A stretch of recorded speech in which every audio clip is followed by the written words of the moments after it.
성탄절이 내일 모레로 다가왔습니다. 학수고대라는 말이 있죠.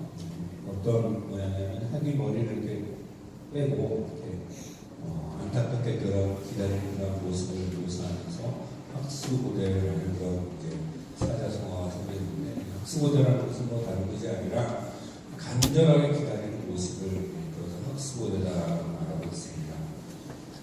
우리가 무언가를 항상 기다리면서 살아가는 거죠. 이게 가만히 생각을 해보면 기다림이 없는 사람, 누가 기다려주는 사람도 없고 또 내가 기다릴 것도 없고 또 기다릴 만한 일도 없다면 그 삶이야말로 어쩌면 가장 지루한 삶일 겁니다. 중요한 것은 무엇이냐면 우리가 과연 무엇을 기다리면서 어떻게 살아가야 하느냐가 훨씬 중요한 것 같아요. 기다림이라는 것을 다른 말로 바꾸자면 소망이라는 과연 우리가 그리스도인으로 세상에 살아가면서 우리가 갖고 살아가야 할 소망은 과연 무엇일까요?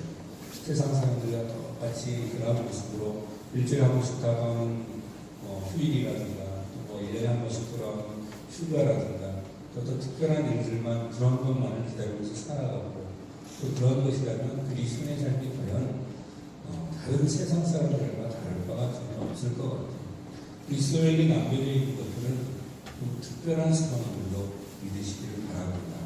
그렇다면 우리가 성탄절을 맞이하면서 우리가 기다려왔던 것이 무엇이고 또 예수님의 탄생과 또 다시 오심에 대한 소망을 다시 한번 확인하는 시간이 될 수 있게 되기를 바라는데요.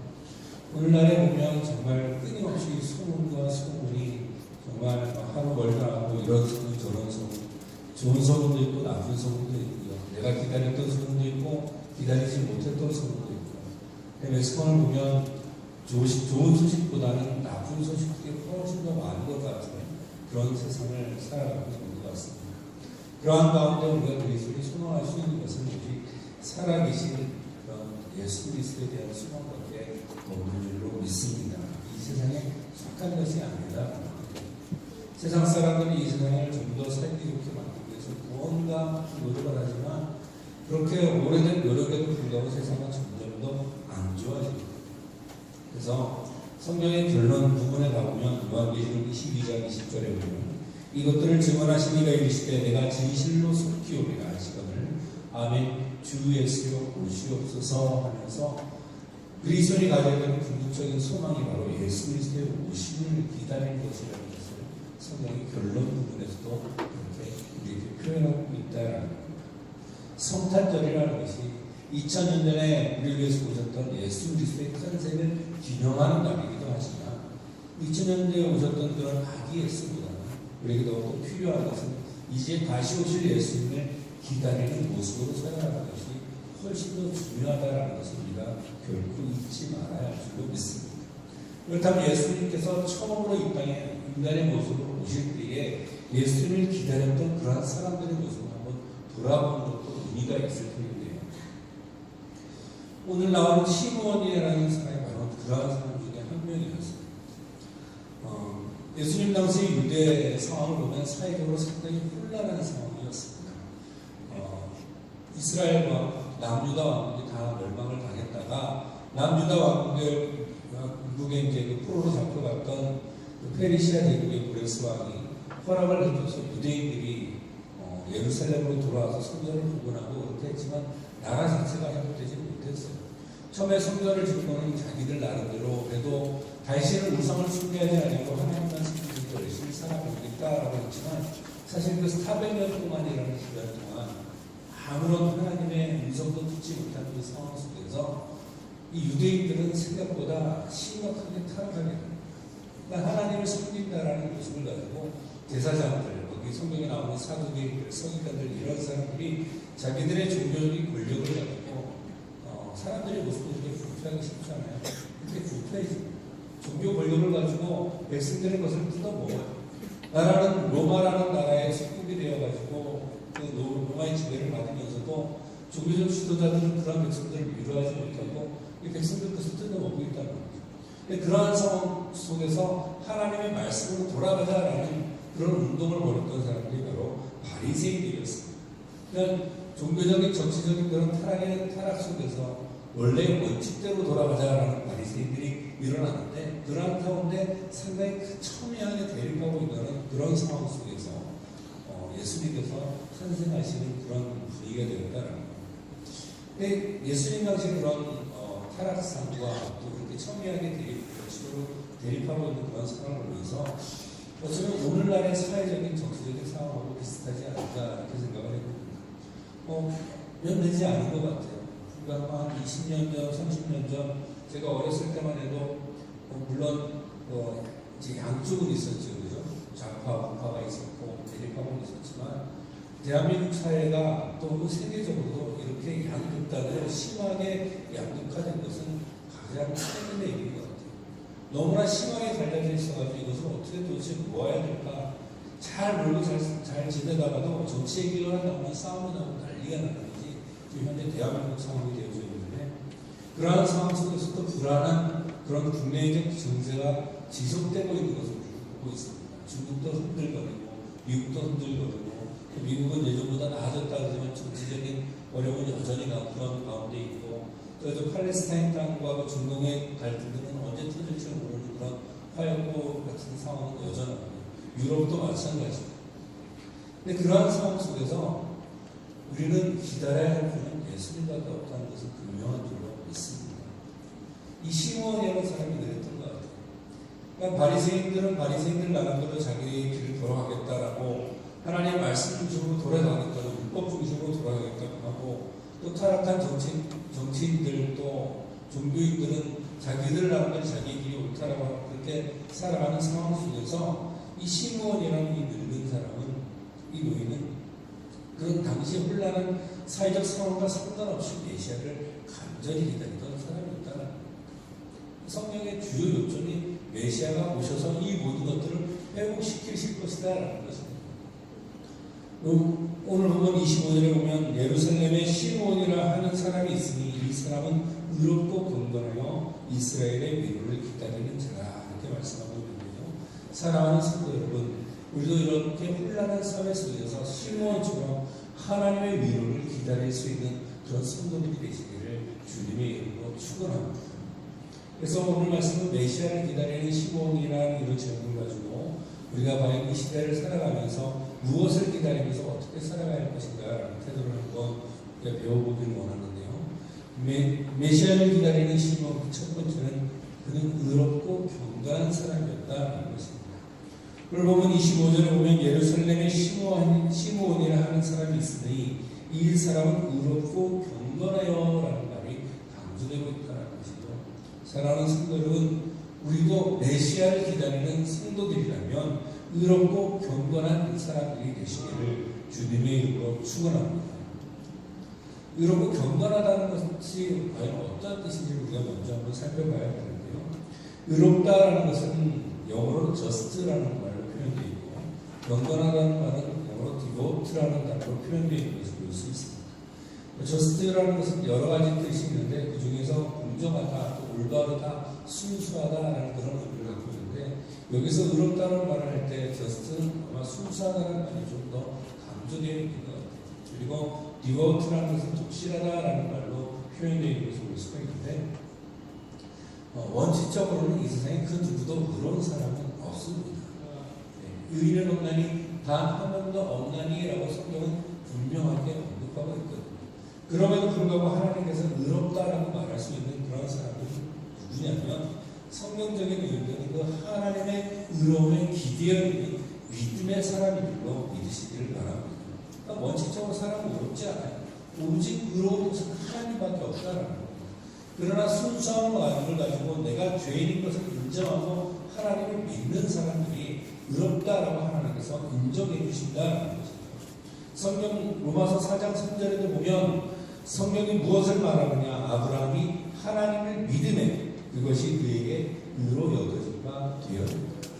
그러니까 나 자신이 의롭지 않다는 것을 인정하고 하나님 앞에 전적으로 기대는 사람, 그것을 하나님을 믿는 사람이라고 하는 것입니다. 그런 사람을 하나님께서는 의롭다라고 합니다. 그렇게 하나님을 기다리고 하나님을 기대하고 하나님을 믿는 사람들이 어떻게 살아요? 하나님의 뜻이 무엇인지 찾으며 그에 합당하도록 살아가도록 노력하지 않겠습니까? 또 오늘날 성탄절이라는 것을 보면 그러니까 하나님하고 상관이 있는 사람들이 성탄절을 찾아야 되잖아요. 근데 하나님하고 전혀 상관도 없고 예수님의 예자도 꺼내기도 싫어하는 사람들이 오히려 이 성탄절이라는 날을 통하여서 오히려 죄의 기회로 삼아가고 있는 그런 것이 오늘날의 현실입니다. 좀 그리스도인들도 그런 세상적인 분위기 같이 심취해 있는 것이 아닌가라고 생각합니다.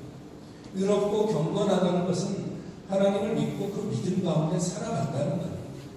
그래서 의롭다는 말 가운데 경건하다는 말이 함께 나온다는 것입니다. 어떤 사람들은 내가 믿노라라고 하면서 말로만 믿는 사람들도 너무나 많아요.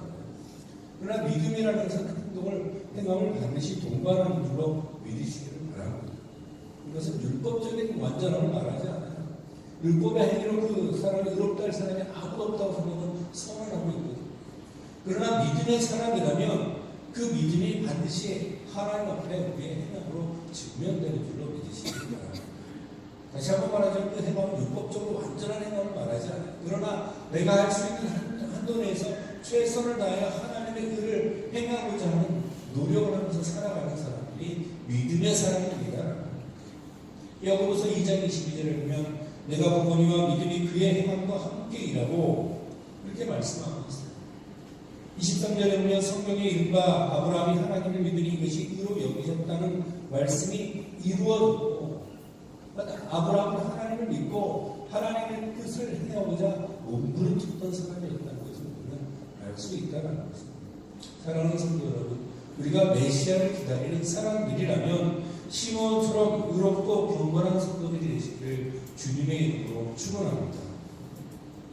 하나님을 간절히 찾는 사람이 하나님을 만나게 되어 있어요. 성경에 보면 고넬료라는 사람이 나옵니다. 사도행전 10장에 나오는 사람이고요. 가이사라라는 곳에 있었던 사람이고 이탈리아 부대, 사실 이탈리아 부대죠. 하는 그 군대의 백부장이었어요. 그러니까 이방 사람이고 로마 사람이고 이탈리아의 한 군대의 백부장이었던 사람입니다. 그러니까 하나님도 모르고 예수님도 모르고 메시아도 모르고 유대인이 말하는 그런 것에 대해서 전혀 알지 못하는 사람이에요. 근데 그런 양심적으로 하나님이 계시다는 확신을 가지고 온 지방과 더불어 하나님을 경외하면서 백성을 많이 구제하고 하나님께 항상 기도하는 사람이었어요. 그러니까 스스로 하나님을 찾고 하나님을 만들고 간절히 원했던 사람이었죠. 이방인이었음에도 불구하고 처음으로 성령을 받았던 사람이 바로 이 고넬료가 될 수 있었던 거죠. 왜 그랬냐면 이 고넬료는 예수님도 들어본 적도 없고 유대인에 대해서 뭐 아는 것도 없고 메시아에 대해서 아는 것도 없지만 자기 양심 속에서 하나님이 계시다는 확신을 가지고 하나님을 간절히 생각하니 하나님도 정말 놀라운 거예요.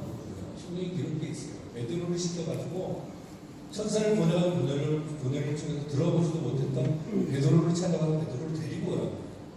그래서 베드로가 고넬료 집에 가서 그 예수 그리스도에 대한 복음을 전하고 고넬료와 그 가족은 성령을 얻게 되고 구원받게 되는 줄로 믿으시기를 바랍니다. 누가 하나님을 만나는가? 하나님을 간절히 찾는 사람이 하나님을 만나게 되는 줄로 믿으시기를 바랍니다.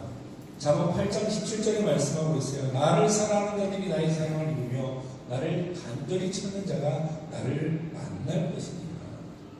경건하다는 것이 무엇이냐면 간절히 찾는 사람을 말하는 거예요. 독실하다는 것이 무엇이냐면 하나님 앞에 더욱더 간절히 매달리는 사람을 바로 경건하다라고 말하는 것이고 그러한 사람이 주님을 만날 것이다라는 것입니다. 시편 32장 6절에 보면 이로 말미암아 모든 경건한 자는 주를 만날 기회를 얻어서 주께 기도할지라라고 말하고 있습니다. 주님을 간절히 기다리는 사람이 되어진다면 우리는 경건한 사람들이 되시기를 주님의 이름으로 축원합니다. 경건이라는 것은 무엇이냐면 세상 사람들과는 좀 다른 모습으로 살아가는 것을 경건이라고 말해요. 경건이라는 말을 국어적인 사전으로 이렇게 풀어서 말씀해 줄 수 있지만 우리는 그렇지 않아도 경건한 것이 무엇이고 타락한 것이 무엇인지 우리 쉽게 알 수가 있습니다. 디모데전서 4장 7절 8절에 보면 망령되고 허탄한 신화를 버리고 경건을 이루도록 내 자신을 연단하라라고 말하고 있습니다. 경건은 어떻게 되는 훈련되어지는 것이라. 그냥 단순히 한 번에 내가 경건하겠어라고 한 번에 경건해질 수 없어요. 내가 건강한 사람 되고 싶다.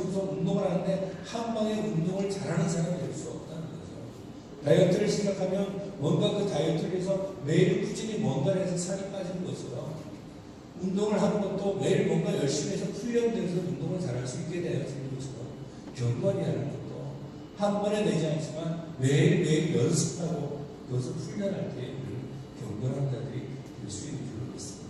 그러므로 사랑하는 성도 여러분, 주님을 기다림으로 경건에 이르도록 연습하시기를 주님의 이름으로 축원합니다. 메시아를 기다리는 시몬 그 두 번째는 성령의 지시를 받았다라는 것이죠.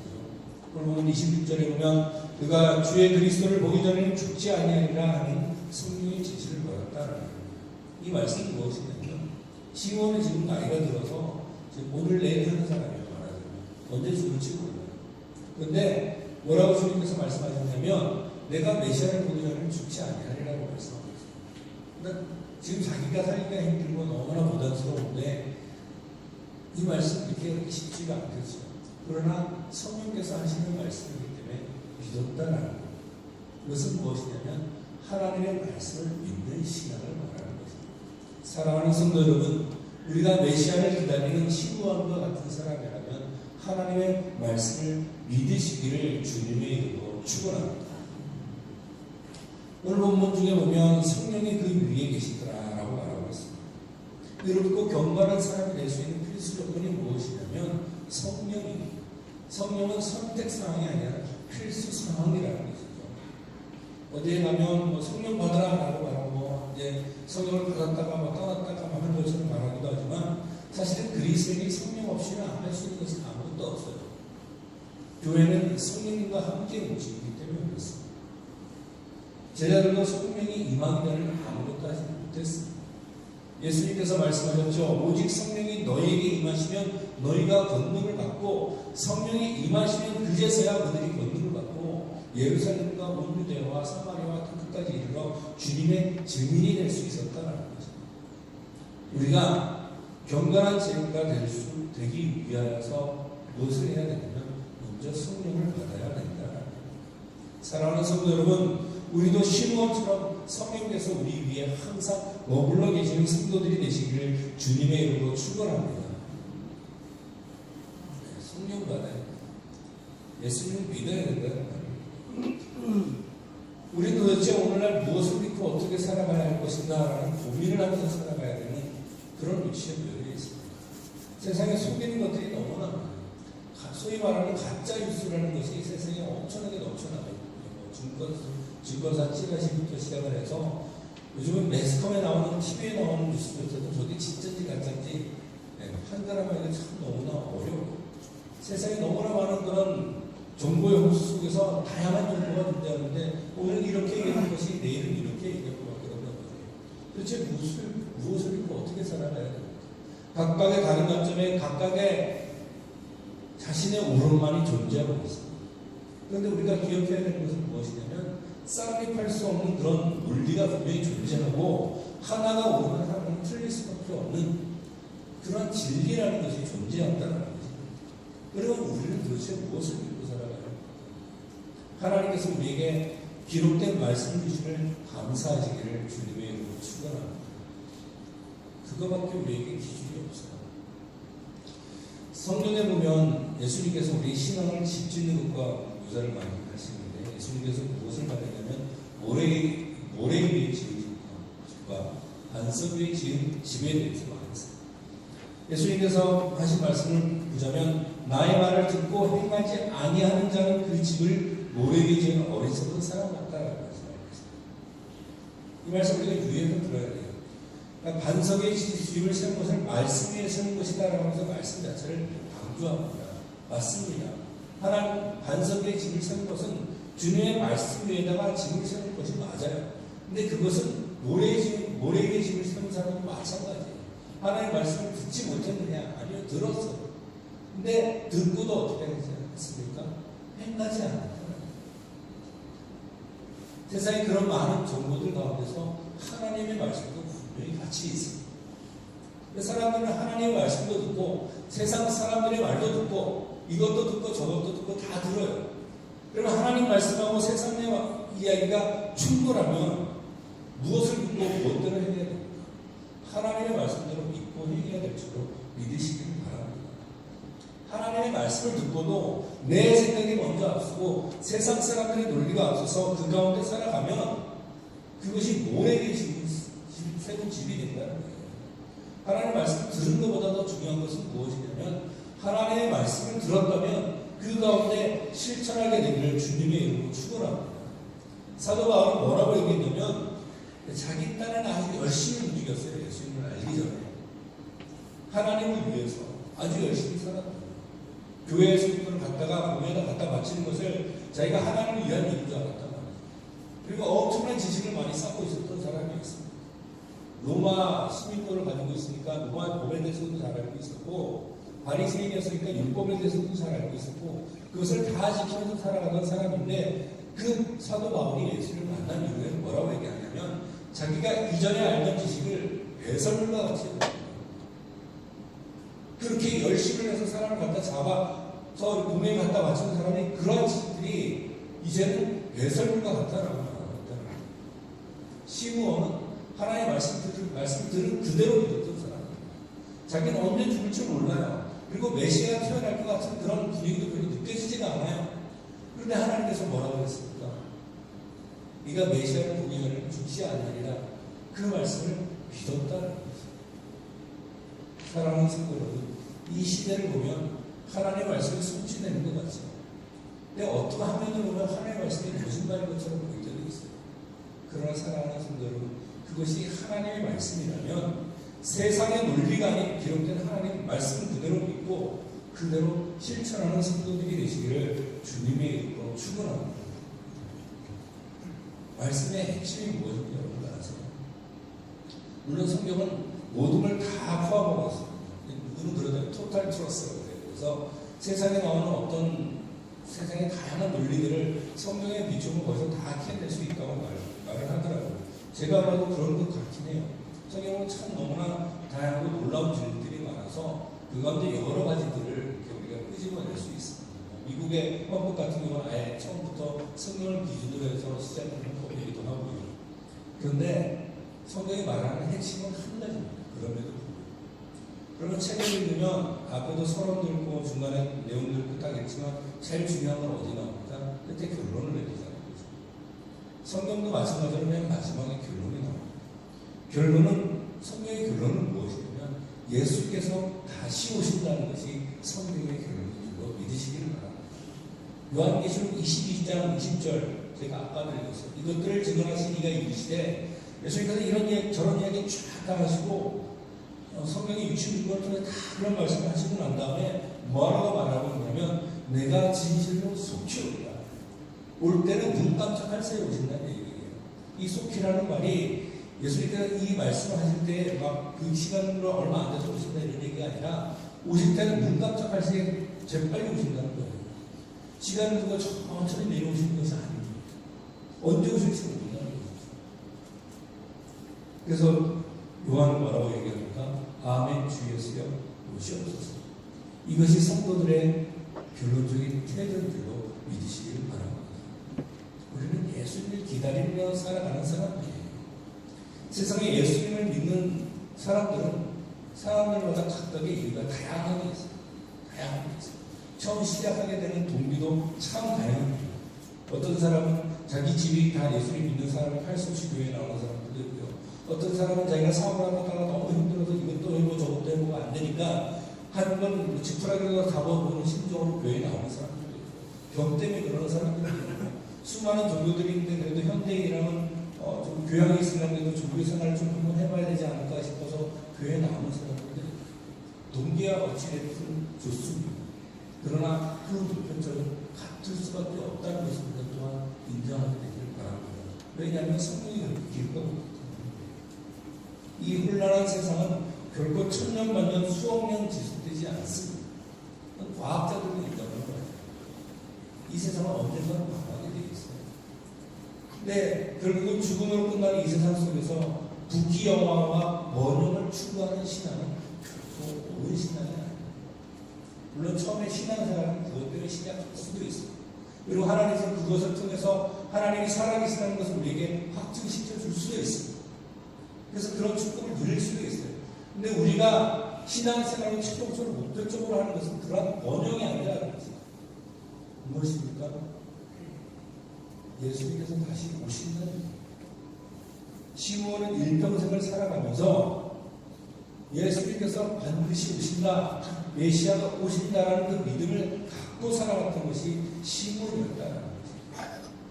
이 시대를 살아가는 성도들입니다. 모르겠어요. 우리가 죽기 전에 오실지 아니면 죽은 다음에 오실지는 모르지만 반드시 예수님은 다시 오실 줄로 믿으시기를 바랍니다. 그러므로 재림의 약속을 믿고 기도해야 됩니다. 사랑하는 성도 여러분, 다시 한번 말씀을 드리지만 다시 오시겠다는 주님의 말씀을 믿고 기다리는 성도들이 되시기를 주님의 이름으로 축원합니다. 메시아를 기다리는 시몬 마지막 세 번째는요, 성령의 감동으로 살았다라는 겁니다. 오늘 보면 27절에 보면 성령의 감동으로 성전에 들어갔다라고 말하고 있는데요, 이것은 성령 충만한 삶을 살았던 시몬의 모습을 말하고 있는 것입니다. 사랑하는 성도 여러분, 우리도 성령님의 감동으로 살아갈 수 있게 되기를 주님의 이름으로 축원합니다. 시므온은 성령에 상당히 민감한 사람이었던 것을 이 본문 3절밖에 나오지 않아요. 그 뒤에 보면 이제 아기에서 나오고 기뻐하는 모습까지 나오는데, 이 본문 이 세 구절에 보면 모두 구절에 나오는 단어가 뭐냐?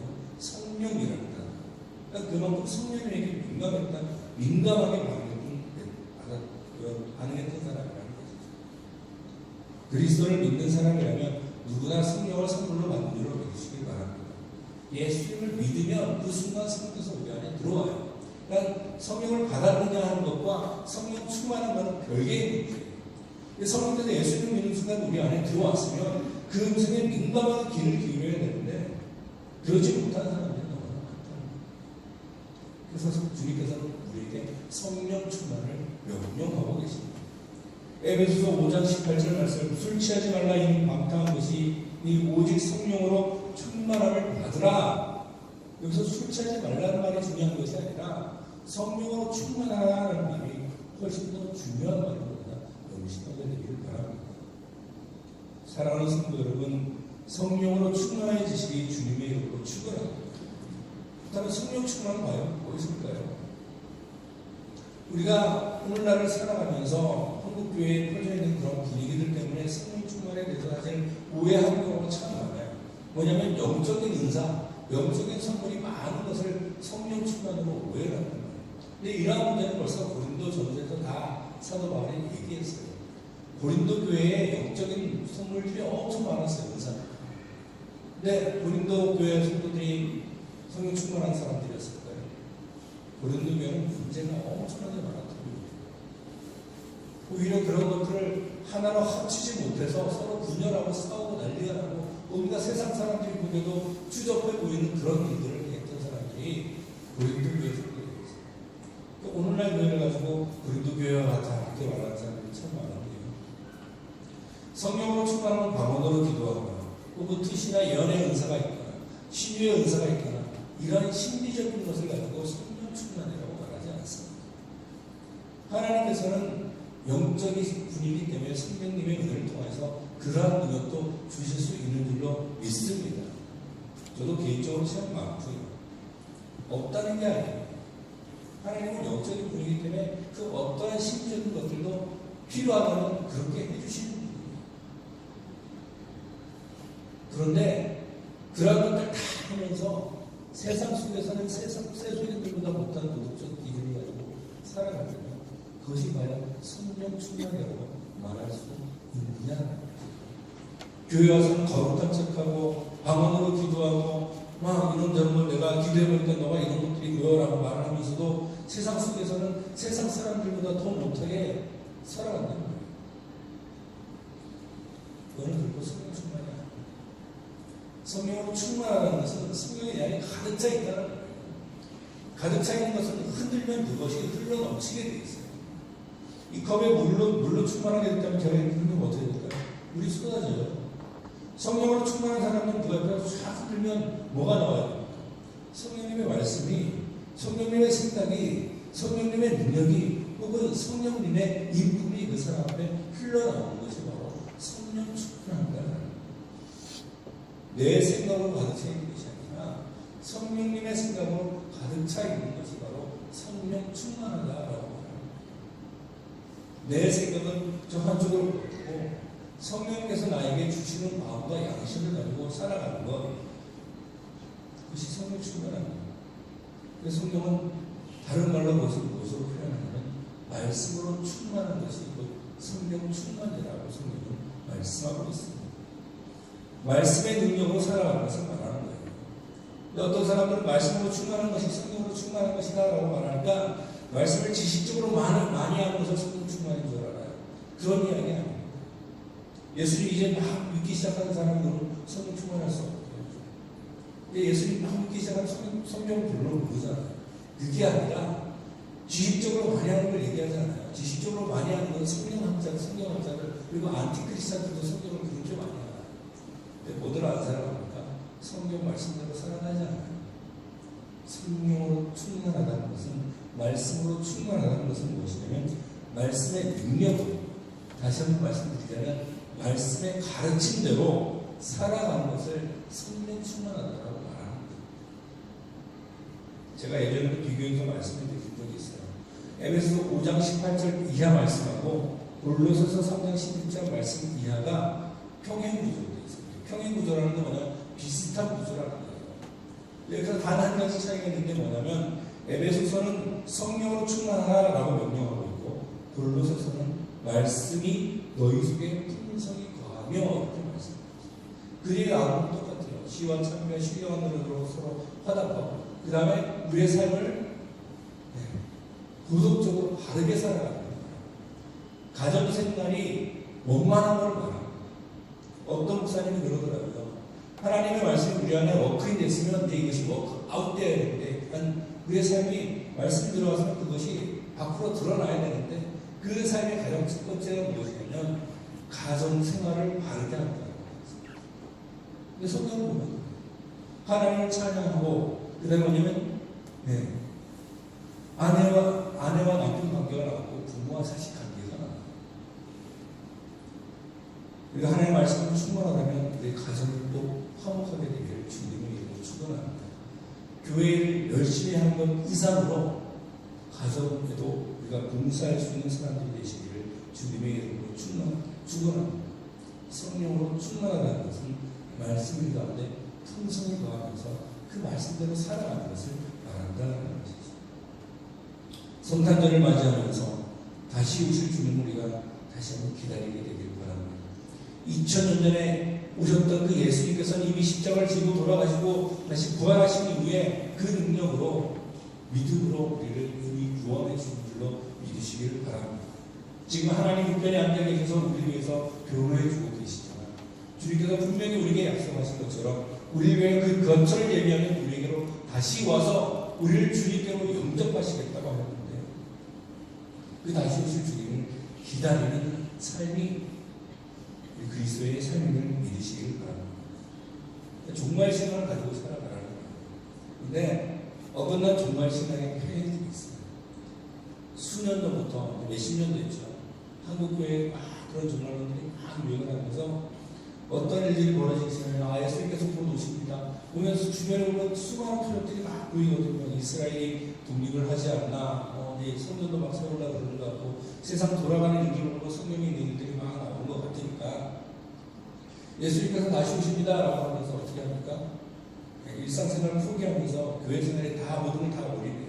제가 예전에도 말씀드렸죠. 제가 대학 군대 가기 전에 군대를 딱 가려고 했더니 어떤 한 사람이 자기는 군대를 안 가겠대요. 왜? 자기가 군대 가기 전에 예수님 오실 것 같아가지고 열심히 공부하겠다고.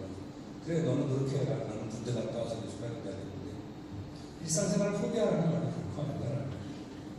지금 당장 주님이 오셨을 때 우리는 주님 앞에 어떤 모습으로 서 있어야지 주님께서 기뻐하실 거예요. 주님의 다시 오심을 간절히 기다리는 사람이라면 주님께서 우리에게 맡겨진 것을 내 삶 속에서 최선을 다하며 살아가는 사람일 수밖에 없다는 겁니다. 예수님께서 이것을 우리에게 좀 알기 쉽게 말씀해 주시기 위해서 문화 비유를 주셨어요.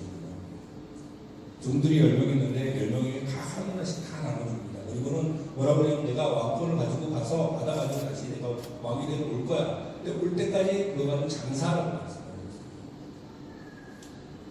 자, 그러면 어떻게 해야 됩니까? 그 10명은 주인이 가다 왕권을 가지고 언제 올지 몰라요. 그러면 그 주인이 언제 오는지 이렇게 빼꼼히 밖에 이렇게 보고 이렇게 있어야 될까요? 아니죠. 자기의 맡겨진 문화를 가지고 최선을 다해서 계속 장사를 하고 있어야 돼요. 그리고 어떻게 합니까? 남긴 만큼 그에게 상을 주신 줄로 믿으시기 바랍니다. 우리가 주님의 다시 오심을 간절히 기다린다면 주인이 다시 오시기까지 문화를 가지고 열심히 장사했던 사람들, 그 종들처럼 우리 현대에 주어진 삶에 최선을 다하면서 예수를 위해서 살아가는 것, 그것이 주님의 다시 오심을 기다리는 모습인 줄로 믿으시길 바랍니다. 지금 나에게 주어진 일에 최선의 삶을 다하면서 그 안에서 주님이 원하시는 장사라는 뭐예요? 이윤을 남기는 거죠. 그 이유는 무엇이냐면 바로 성령 안에 있는 열매를 맺어가는 삶을 살아가는 그런 삶이다. 재래를 기다리는 사람이 바로 그런 사람이에요. 시몬이라는 이 사람, 이제 나이가 지긋해서 죽을 때가 다 되었어요. 그 삶을 살면서 그냥 메시아가 언제 올까봐 목을 빼고 하늘만 쳐다보고 살았습니다. 아니죠. 자기에 주어진 삶을 최선으로 살았던 사람이, 그 나이가 되도록 살았던 사람이 시므온이고, 그렇게 살았더니 하나님께서 그에게 축복을 주셔서 아기의 술을 안아보는 그런 영광을 주셨다는 거죠. 이 세대를 살아가는 성도입니다. 우리 주님의 재림을 기다리면서 우리를 원합니다. 그러므로 지금 현재 나에게 주어진 일이 무엇인지 우리가 정확하게 파악하고 그 가운데 최선을 다해 살아가면서 주님이 내 앞에 딱 오셨을 때 주님, 나는 주님을 위해서 이러한 일을 하고 있었습니다 라고 당당하게 말할 수 있는 그러한 자세로 살아가는 것, 그것이 우리 성도들의 태도를 믿으시기를 바랍니다. 메시아를 기다렸던 시므온처럼 우리가 주님 안에서 의롭고 경건한 모습으로 주님의 말씀을 믿으며 성령 충만한 가운데 주님의 말씀을 따라서 열심히 살아가는 가운데 주님이 정말 모르겠어요. 저는 정말 소원이 우리가 죽기 전에 주님께서 오시는 것이 나의 간절한 소망이긴 합니다. 근데 언제 오실지 모르니까 내가 살아있을 때 오실지 죽은 다음에 오실지는 모르겠어요. 그러나 지금 당장 우리가 살아있을 때 주님께서 오신다는 것은 주님 앞에 결코 부끄럽지 않은 모습으로 우리의 삶을 주님 앞에 정산할 수 있는 그런 모든 성도들이 되시기를 주님의 이름으로 축원합니다. 기도하시겠습니다.